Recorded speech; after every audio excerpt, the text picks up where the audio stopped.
Dr. Jeffrey Kupperman has been great about coming back to visit us yet again. We haven't scared him off. Apparently last year was not lesson enough. But let me just do the obligatory introduction here. Dr. Jeffrey Kupperman is an adjunct professor of religious studies, philosophy, and anthropology, the publisher of the Journal of the Western Mystery Tradition. Jeffrey has a longtime interest in Jewish Kabbalah and Neoplatonism of the Renaissance and late antiquity, and is the current author of the recent Living Theurgy, as modeled by the patriarch.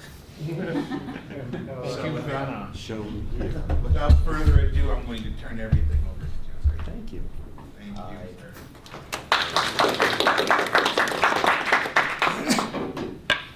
I forgot what I wrote, so I'm going to make stuff up like I usually do. Okay.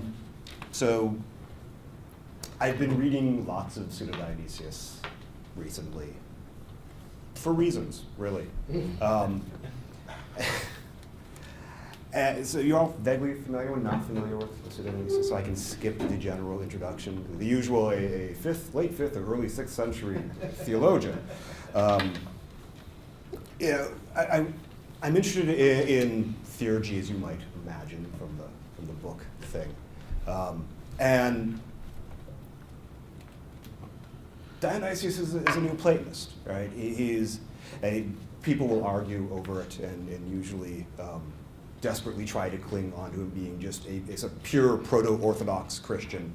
And that fails miserably once you start reading Dionysius and looking at all the proclus that he's quoting and paraphrasing.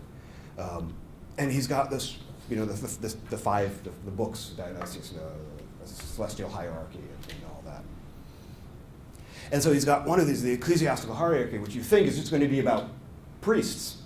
And it is, but it's this whole ritual element as well, which is part of the ecclesiastical hierarchy. It's sort of the in-between. You've got the celestial hierarchy, and you've got the human hierarchy, and you've got the sacraments, the mysteries.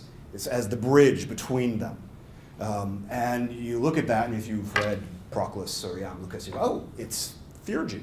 Well, let's look at that. If it's theurgy, this divine God working, it should have certain kinds of elements to it that relate to what all the other theurgists have written about. And as it turns out, it does. And so that's what I've been looking at.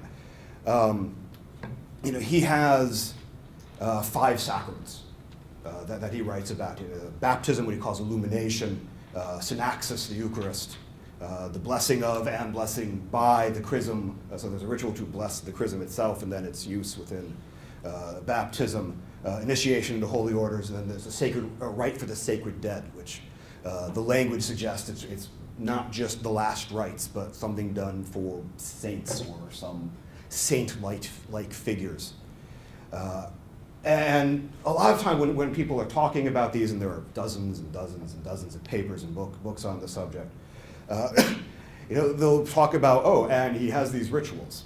And there'll be a sort of general overview of Dionysian sacramentalism. And nobody ever looks at any of the rituals by themselves, even though he spends quite an amount of time talking about each of the rituals in multiple ways. So he has this little introduction, and then he has this theoria, this contemplation section, which he goes into all of the mystical underpinning sort of stuff, sort of like the Z documents of Dionysius, but with less Egyptian, or pseudo-Egyptian, I guess. And so I wanted to look at, what do the rituals themselves consist of? What are the elements of them? And so, of course, I picked the sexy one, the Eucharist, right? Because that's sort of the main focus of everything. Even Dionysius' writing, the synaxis ritual sort of has everything in it, whereas the other sacraments might contain bits and pieces of. It has the rituals can be purifying or illuminating or perfecting, and some are purifying, and some are purifying and illuminating, some are illuminating and perfecting. The synaxis is all of them. And of course, it's the main rite of Christianity, so looking at that as opposed to, an initiation and becoming a monk, which is less sexy. That's for a different paper, I imagine. Now, I want to distinguish between sort of the general anagogic nature of the Dionysian mysteries. Because it's theurgy. It's by definition uplifting. That's what theurgy does. But it does some other stuff as well. But you want to look at sort of the general anagogic nature of the rituals. Yes, sir? What's anagogic mean? Uplifting. Uplifting, thank you. Between the mysteries in general and the specific rites. Or he uses the term, he calls them the mysterion, the mysteries. Dionysius discusses his liturgy, that's the word, in a lot of detail. At the same time, he's quite vague. So he'll tell you everything that goes on, but he leaves out, and then they say the prayer of thanksgiving. He doesn't tell you what prayer of thanksgiving that is or anything about it. Or now we will read from Scripture. Doesn't tell you what Scripture is being read. So it's a sort of weird combination of we will give you precise instructions, but we will leave out all the secret codes. It's kind of like reading a Masonic manual that has little abbreviations instead of the passwords and things like that. And this is part of his, like I said, his ecclesiastical hierarchy, which I consider sort of a sequel to the celestial hierarchy. They really need to be read right after each other. Sort of like the first two, his books on theology, that you can't just stop at the divine names, you need to go right into the mystical theology. Otherwise, you will completely misinterpret the divine names, which I've seen people make careers of. That's another paper. If we name names, we can edit it out in post. Too many to Or a list. fee. I gave you the book for free. And so, in the celestial hierarchy, he describes all the angelic orders, and it's sort of interesting because he describes them from the top down, but their function is to go from the bottom up. So they're constantly pulling everything up in a downward motion. It makes sense if you're a martial artist. And so, the description is anagogic, and when he starts describing the actual roles of the hierarchs and the priests and the deacons, their role is also anagogic. And so you need to get from these guys up here to these people down here, and it's the liturgy that sort of connects everything together, with the hierarch sort of acting as a distributor of the divine mojo, is my usual technical term, through the priests, through the deacons, and into the various levels of the laity. And so we get multiple levels of people trying to go, let's go up, and the sort of the means by doing this is ultimately the sacraments or the mysteries. And this is because the mysteries are they're described, they're envisioned as theurgy, as God working. Dionysius doesn't quite use that term all the time to refer to rituals. There's this whole discussion over what Dionysius means by theurgy when he uses it. And he seems to differentiate between theurgy and hierurgia. Theurgy is literally the divine work of what Jesus actually does, and hierurgia is our reenactment of that through ritual, which the pagan Platonists, they didn't differentiate between the two, the stuff that the gods did and the stuff that we do, both theurgy.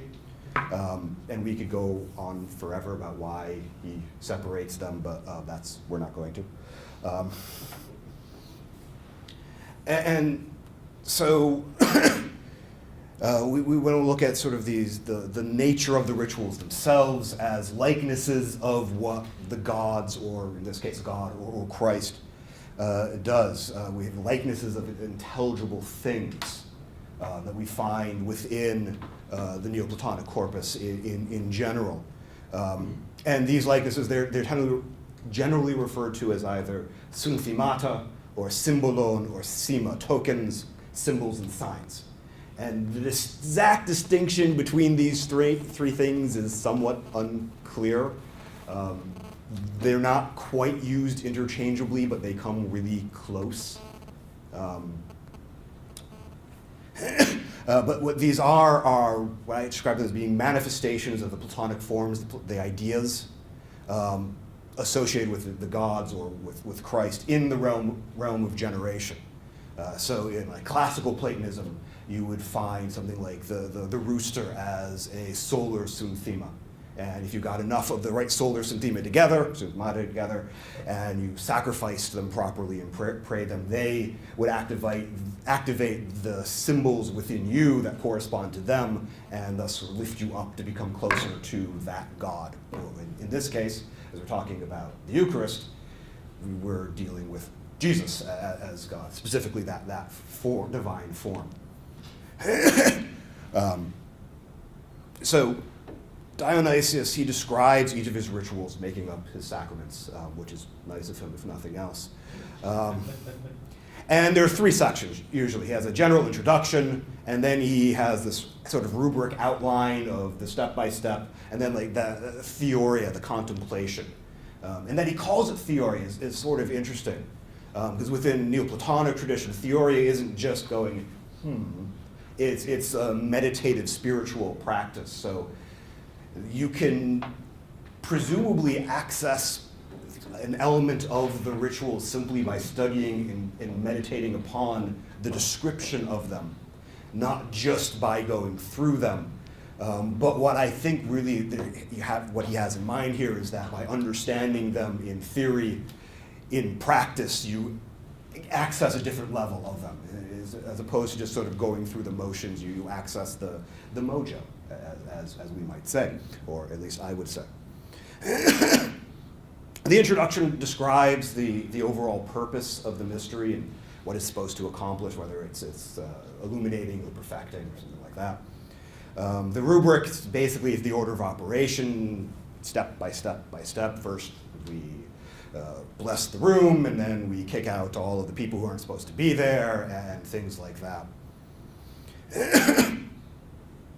And again, it's sort of that oddly specifically inspecific, where we're told what to do, in what order, but things like which prayers to say, which hymns to sing, we don't know what those necessarily are. People make guesses at them, but we just don't really know.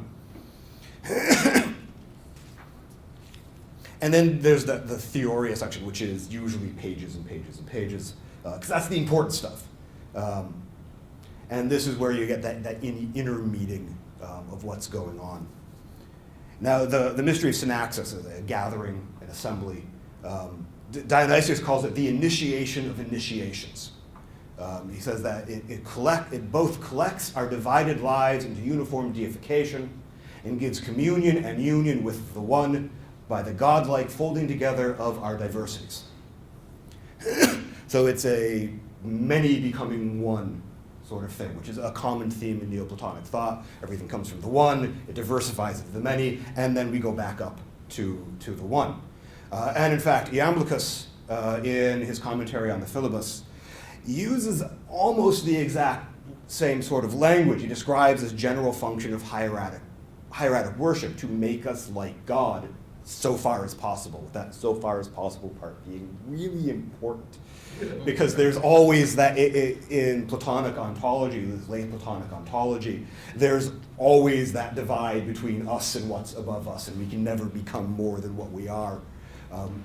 I interpret this idea of becoming like God so far as possible is humans becoming most fully human, that the human soul fully expressing itself.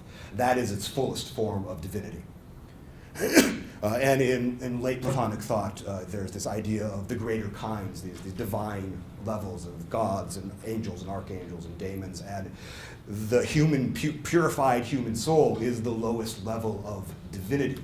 So we are, by our nature, gods, just not gods, which is an important distinction and hand gesture. But this is also what Iamblichus describes. And Dionysius' description of the purpose of synaxis would really be familiar to any Neoplatonist who's read Iamblichus, like the Divine De Mysteriis, or any of the numerous things that Proclus wrote. Here, synaxis is sort of like the combination of hieratic prayer and sacrifice discussed in De Mysteriis, where both of these things are necessary for proper elevation. That you can't just have the sacrifice, you can't just have the prayer, maybe, but together they form a much stronger sympathy or friendship with the divine to bring us closer to it. And these in combination make a perfect form of worship, where any one by itself is lacking in some way.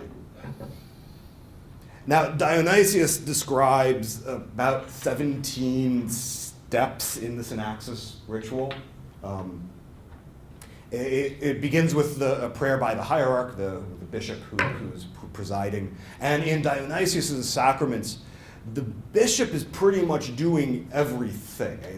He's in every ritual. You never just see a priest acting by themselves. The bishop is always involved. And here the bishop is sort of acting like, if you're looking at something like De Mysteriis, the theurgic saint, the theurgic sage who has sort of mastered all the stuff, has become like God so far as possible, and is thus, like Mar Thomas, apparently, able to then bring, we never bring anything down in Neoplatonism. It brings us up to our proper levels. And so the prayer begins, the rite begins with a prayer by the hierarch, who censes the entire room, beginning and ending at the altar. The clergy sing from psalms, so we don't know which ones, because that would be telling. And then select deacons, again, we don't know why they've been selected or how they're selected, just No, that. it's anything like how we do it here, I just kind of find like, well, who do I want? Whoever didn't run away fast enough. I throw darts, which they don't appreciate. But Hey, I appreciate it, that's what counts. that's true. Select deacons read from, again, unnamed scripture. And then the lowest class of the laity, the catechumens, the possessed, and the penitents, in that order. Actually, sometimes they're all the same thing. So we do have a role for Ed here. They do have actual technical terms. And it's really questionable as to why, like, the catechumens are here, why the possessed are, like, above the penitents. At least they have another spirit. The penitents are downers, the possessed are just so much more. They're fun parties, if nothing else, yes. So they're then escorted out by the deacons, the liturgy that he calls them. And then everybody who gets to stay, which is basically anyone who's been baptized, gets to stay. Then they sing the universal song of praise, whatever that might be. Some people suggest it's the Alleluia. And before the bread and cup are then brought into the room and placed, still covered on the altar by the priests. And again, the chosen deacons, not just random deacons, apparently. And then from this point on, it's really all about the hierarch.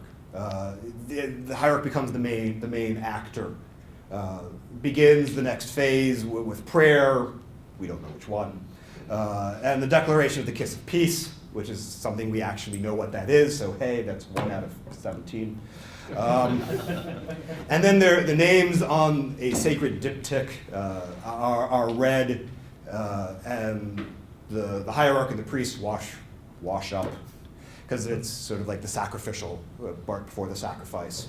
And then again, priests, the chosen deacons, they gather around the altar, around the hierarch, who stands in the midst of them. The hierarch praises the sacred works, or the theurgia, right, of God, and reveals finally the bread and cup, symbolic of what the hierarch has just gone about praising. Before taking communion themselves, giving it to the priests, and then the deacons, and then the rest of the laity, in that order, so you're going top down. We always invoke the highest first. And then the hierarch takes back the symbols and concludes with a prayer of thanksgiving. So that's sort of like the outer form of what's going on. And that's, it's a pretty simple ritual. There's not a lot of silly hats or fancy colored wands. I know, I'm out. no silly hats. He never actually describes the liturgical garb, so for all I know, they could have the fanciest silly hats ever. And it's a well-known fact that silly hats are a sign of advanced civilizations, so it's possible. Now, as I said before, throughout the ecclesiastical hierarchy, Dionysius describes the sacraments as mysteria, mysteries, outward, lower indications of inner or upward realities, sacred realities. And the outward form of the synaxis ritual, it's pretty simple, it's pretty straightforward. You sense, you pray, you sense, you pray some more, you pray some more, you kick people out. You pray some more, you have some bread and wine, you pray some more, and everybody goes home. And if that's all it was, no one would come to church anymore, I imagine.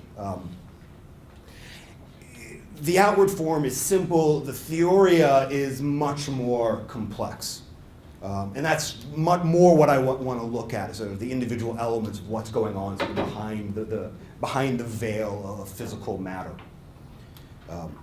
And so what we find, first noticeable, even Dionysius doesn't seem to be able to restrain himself from hinting at this. He even starts talking about this in a previous section, is that every action, every word, every object, everything that goes on, everything that's seen, that's said, that's touched, has meaning.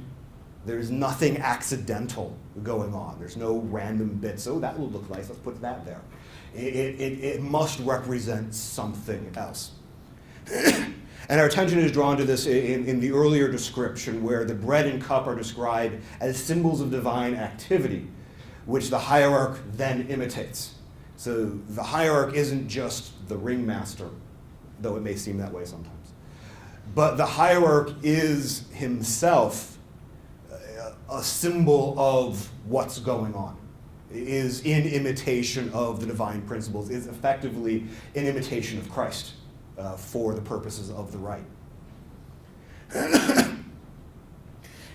And this follows Iamblichus's definition of theurgy in De Mysteriis, where all theurgy is by definition anagogic and divinizing. It uplifts us and it makes us like God, so far as possible, to which Dionysius has already attested.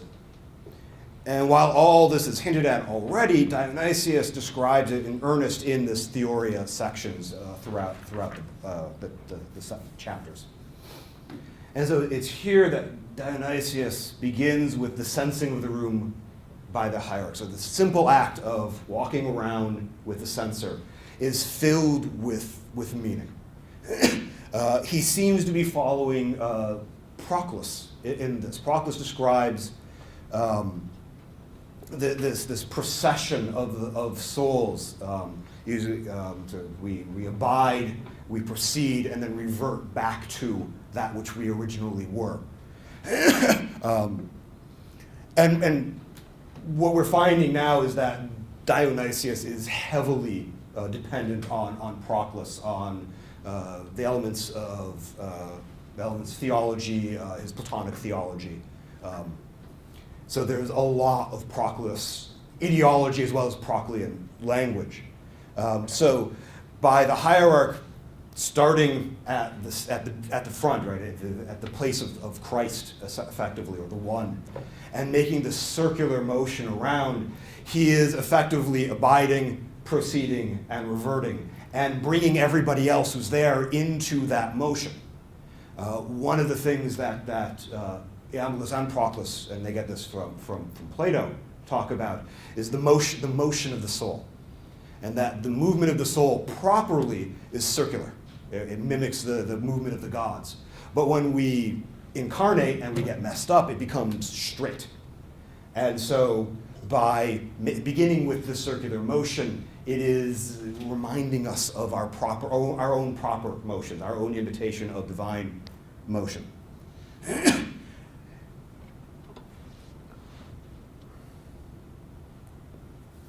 And this is the motion of us when we are properly participating now, the divine mind, which is the demiurge, or in Dionysius, Christ.